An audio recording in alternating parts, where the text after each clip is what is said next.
Hi, welcome to the BL Business Branding Podcast. I'm your host, Nick Martinez, and here with my co-host, Isabel Wadsworth. This week, we're going to talk about a former sound engineer of allegedly stealing and absconding across state lines with about 24 unreleased Eminem singles, which, of course, in this context, Eminem is Marshall Mathers, the rapper, and not the candy company.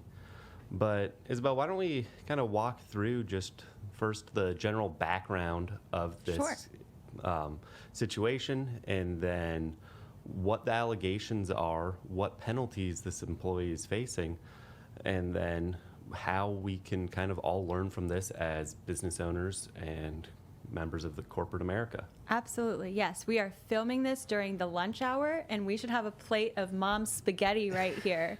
I hope people get that joke, Eminem fans out there.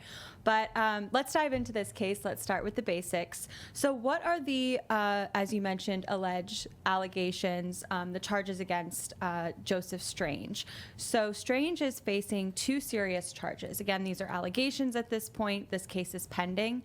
And those charges are criminal copyright infringement charges and interstate transportation, as you mentioned, of stolen goods.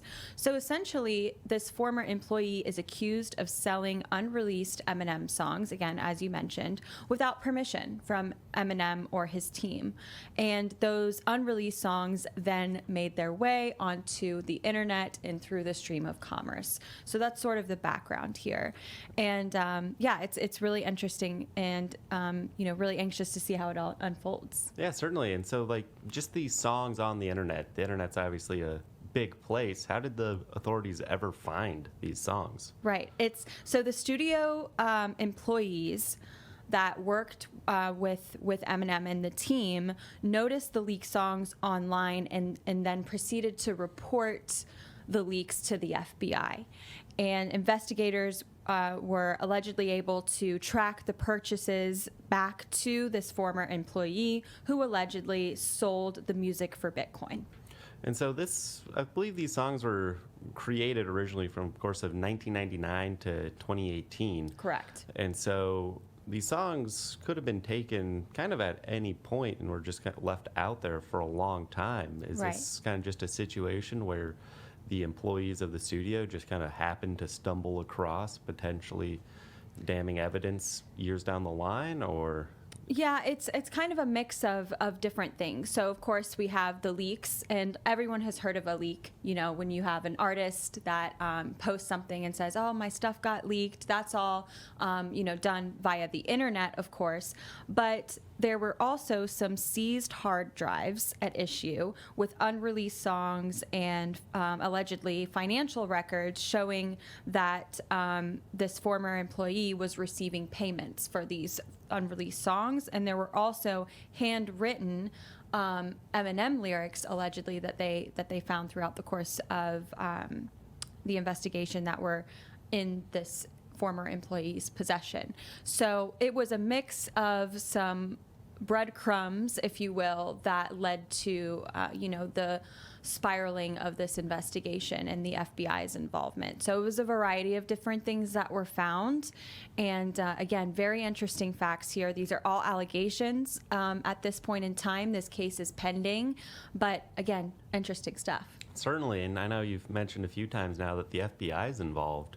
Yes. Where I think most people, when they think of copyright infringement, they probably think of, especially in relation to Eminem, they might think of the piracy warnings you get whenever you watch 8 Mile or some other piece of music or art. Mm-hmm.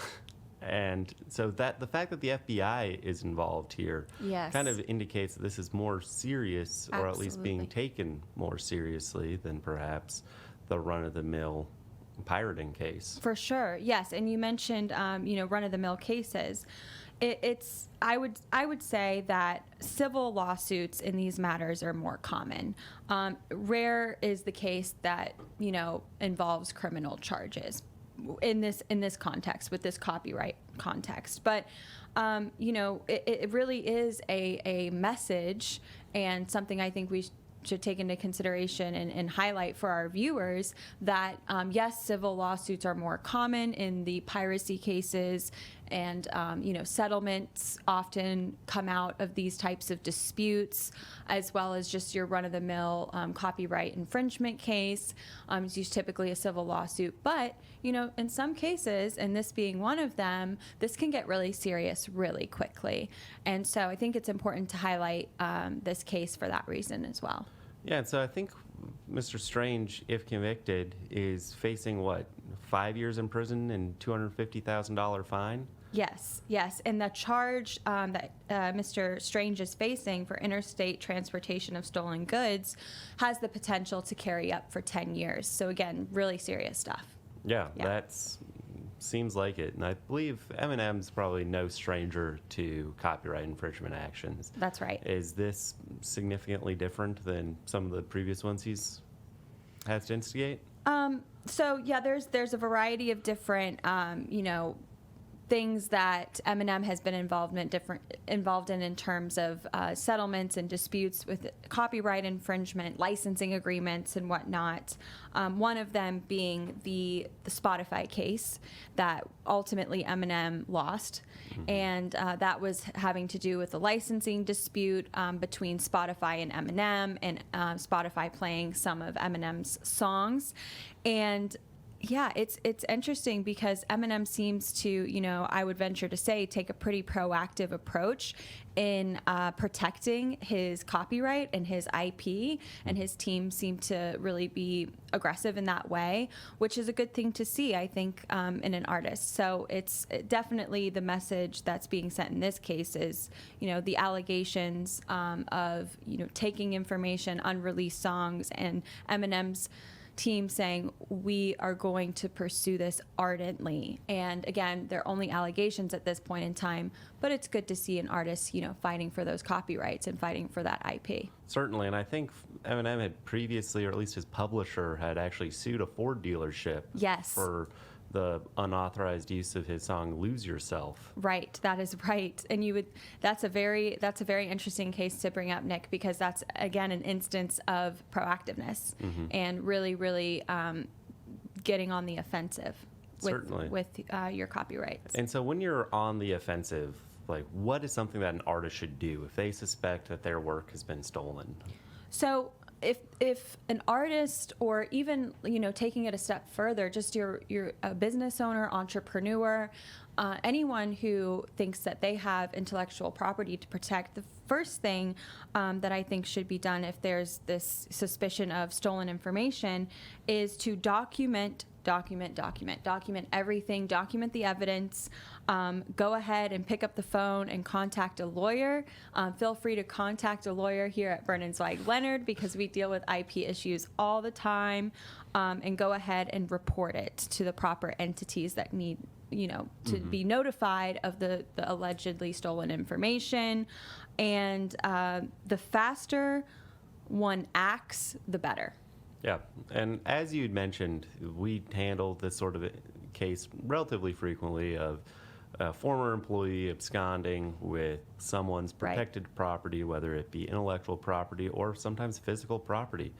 And I think that we as attorneys and even most business owners out there can understand that while a lawsuit is helpful at protecting your rights once they've been jeopardized, the best thing you can do is do proactive protections on the front end. And I think in situations like this, that can be a case where just having a password-protected computer system isn't necessarily enough. There needs to be some more active oversight over the employees and probably contractual provisions in their employment agreement. Because I know that Mr. Strange here, he was a sound engineer. If there wasn't a work-for-hire clause, you could potentially argue that some of those songs that he worked on, he has an ownership interest in. Yes, that's definitely an argument that, if I was a betting woman, would say probably going to end up in the case at some point. That definitely would be an argument that would pop up, I would think. And to your point about IP protection, this case is a textbook example of why IP protection matters, and it's why we wanted to talk about it today. And safeguarding your intellectual property is crucial to protecting your business's livelihood, as an artist, as a small business owner, as an entrepreneur.